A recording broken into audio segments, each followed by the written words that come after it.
Assalamualaikum warahmatullahi wabarakatuh. Halo sahabat semuanya, selamat datang kembali di Galeri Bahasa. Di video ini kita sudah masuk materi pertama di semester kedua kelas 10, yaitu teks negosiasi. Negosiasi sebenarnya sangat sering kita jumpai di keseharian kita. Pernah menawar harga barang? Pernah minta uang ke mama tapi harus kasih alasan panjang lebar?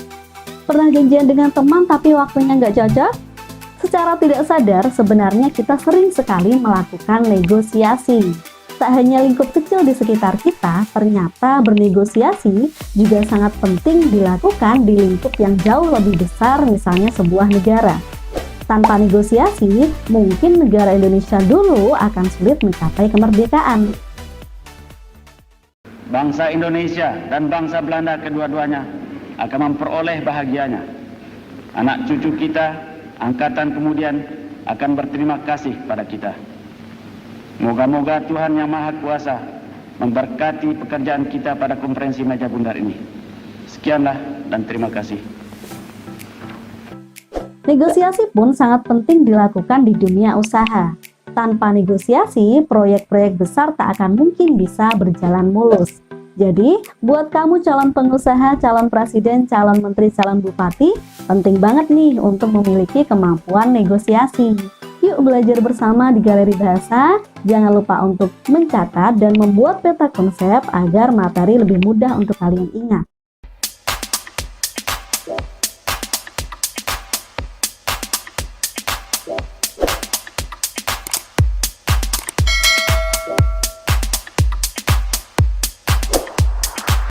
Negosiasi adalah bentuk interaksi sosial yang berfungsi untuk mencapai kesepakatan di antara pihak-pihak yang mempunyai kepentingan berbeda. Senada dengan pendapat di atas, tim Kemdikbud menyatakan bahwa negosiasi adalah bentuk interaksi sosial yang berfungsi untuk mencari penyelesaian bersama di antara pihak-pihak yang mempunyai kepentingan berbeda. Ya, inti dari negosiasi memang harus ada perbedaan kepentingan, karena jika tidak ada perbedaan kepentingan maka tidak perlu diadakan negosiasi kan? Dalam negosiasi ini, pihak-pihak tersebut berusaha menyelesaikan perbedaan-perbedaan itu dengan berdialog untuk mengurangi perbedaan setiap pihak. Mereka mencari cara untuk menemukan butir-butir yang sama sehingga akhirnya kesepakatan dapat dibuat dan diterima bersama. Jadi, tujuan dilaksanakan negosiasi antara lain yang pertama, mencapai kesepakatan yang memiliki kesamaan, saling pengertian, dan persetujuan. Yang kedua, mencapai penyelesaian atau jalan keluar dari masalah yang dihadapi secara bersama. Yang ketiga, mencapai kondisi saling menguntungkan dan tidak ada yang dirugikan atau biasa disebut dengan win-win solution. Kemudian bagaimana ciri-ciri teks negosiasi? Teks negosiasi mempunyai beberapa ciri, antara lain yang pertama, terdapat partisipan, yaitu orang yang berperan atau pemeran dalam teks tersebut. Partisipan yang dimaksud di sini adalah pihak yang menyampaikan pengajuan dan pihak yang menawar dalam negosiasi.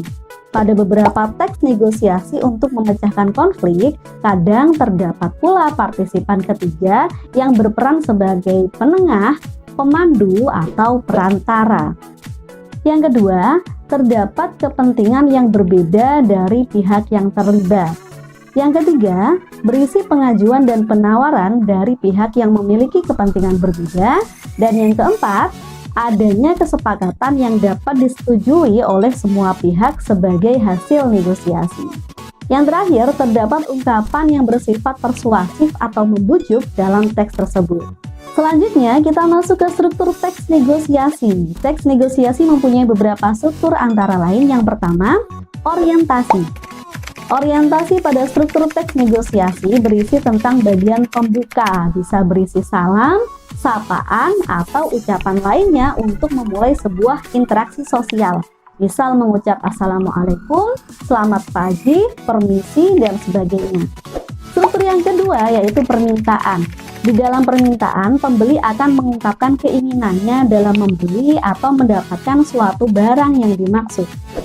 Struktur yang ketiga yaitu pemenuhan. Jadi setelah pembeli mengutarakan permintaannya, penjual akan berusaha mencari barang itu dan menyatakan mampu memenuhi permintaan tersebut.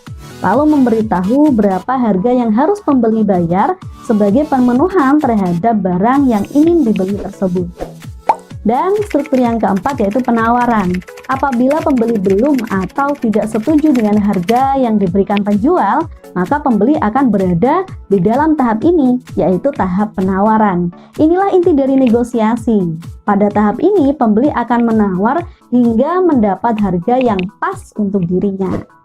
Kemudian struktur yang kelima yaitu persetujuan. Sebelum menyetujuinya, penjual biasanya melakukan pertimbangan apakah harga yang ditawar tetap bisa menguntungkan untuk dirinya atau tidak. Apabila sudah cocok dengan harga yang ditawar, penjual akan menyatakan persetujuannya kepada pembeli. Struktur teks negosiasi selanjutnya adalah pembelian. Setelah dicapainya persetujuan, pembeli akan membayar barang yang ia ingin beli sesuai harga yang disetujui tadi. Kemudian, struktur teks negosiasi yang terakhir adalah penutup. Di dalam penutup biasanya terdapat salam, ungkapan terima kasih, atau ucapan lainnya yang dapat menutup sebuah aktivitas negosiasi. Bisa juga ucapan maaf saat suatu negosiasi tidak berhasil memenuhi tujuannya. Struktur tersebut adalah struktur negosiasi dalam hal jual beli. Untuk struktur negosiasi lain, misal negosiasi pemecahan masalah, tentu akan disesuaikan, tidak perlu ada bagian pembelian. Selanjutnya kita akan bahas kaidah kebahasaan yang digunakan dalam teks negosiasi, antara lain yang pertama, menggunakan kalimat berita, kalimat tanya, dan kalimat perintah hampir berimbang. Hal tersebut terkait dengan bentuk negosiasi yang berupa percakapan sehari-hari, sehingga ketiga jenis kalimat tersebut mungkin muncul secara bergantian. Yang kedua, banyak menggunakan kalimat yang menyatakan keinginan atau harapan. Hal ini banyak sekali terkait dengan fungsi negosiasi itu sendiri, yaitu untuk menyatakan kepentingan dan mengompromikannya dengan mitra bicara. Oleh karena itu, akan banyak kalimat yang menyatakan maksud tersebut yang ditandai oleh penggunaan kata-kata seperti mohon, boleh, minta, harap, mudah-mudahan, dan lain-lain. Yang ketiga, menggunakan kalimat bersyarat, yaitu kalimat yang ditandai dengan kata-kata seandainya, bila, kalau, jika, apabila. Hal tersebut terkait dengan sejumlah syarat yang diajukan masing-masing pihak dalam rangkaian negosiasi kepentingan masing-masing. Kemudian yang keempat, banyak menggunakan konjungsi penyebab atau kausalitas. Karena teks ini akan banyak menggunakan argumen yang disampaikan oleh masing-masing pihak, untuk memperjelas alasan, mereka perlu menyampaikan sejumlah alasan yang disertai dengan penggunaan konjungsi penyebaban, misal sebab, soalnya, karena, akibatnya, oleh karena itu. Terdapat 3 pola penyajian teks negosiasi yang berbeda. 3 pola tersebut adalah sebagai berikut. Yang pertama, teks negosiasi dialog. Penyajian teks negosiasi dalam pola ini diwujudkan dalam bentuk dialog menggunakan kalimat langsung. Yang kedua, teks negosiasi narasi atau cerita pendek. Pola ini menyajikan teks negosiasi dengan gabungan narasi dan dialog kalimat langsung. Kemudian yang ketiga, teks negosiasi yang disajikan melalui surat, misalnya surat penawaran kepada perusahaan. Negosiasi bisa dibedakan menjadi beberapa jenis. Jenis-jenis teks negosiasi dapat dipilah berdasarkan untung rugi, situasi, dan juga jumlah negosiator. Berikut adalah pemaparan lengkap masing-masing jenis teks negosiasi. Yang pertama, negosiasi berdasarkan untung rugi. Negosiasi untung rugi adalah negosiasi yang diklasifikasikan melalui hasil dan keadaan negosiasi yang tengah terjadi. Negosiasi berdasarkan untung rugi terdiri dari yang pertama, negosiasi menghindari konflik. Jadi kedua belah pihak bernegosiasi untuk menghindari konflik yang berpotensi untuk timbul karena tidak ada yang diuntungkan dari konflik tersebut. Yang kedua, negosiasi kolaborasi. Kedua belah pihak berusaha untuk mencapai suatu kesepakatan yang menggabungkan kepentingan masing-masing. Kemudian negosiasi yang ketiga yaitu negosiasi akomodasi. Dalam jenis ini, negosiasi memiliki sedikit keunggulan dan cenderung akan merugi dari pihak yang diajui. Biasanya negosiasi ini dilakukan untuk setidaknya sedikit mengurangi dampak kerugian yang didapatkan.